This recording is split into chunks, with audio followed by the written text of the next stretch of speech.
হবে না, বাট বলতে থাকবো আর কি। ওয়েলকাম। হ্যালো এভরিওয়ান, আজ আমরা এসেছি পার্থের সোয়ান ভ্যালিতে আঙ্গুর তুলতে। এই বাগানের সৌন্দর্য আর প্রকৃতির ছোঁয়া সত্যিই মনোমুগ্ধকর।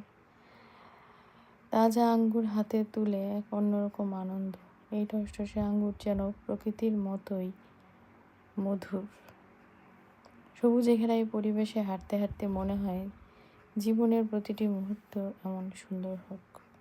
সোয়ান ভ্যালি পার্থের আঙ্গুর বাগানের অভিজ্ঞতা সত্যি মনে রাখার মতো। আপনিও সময় পেলে ঘুরে আসুন না একবার আঙ্গুর বাগান থেকে।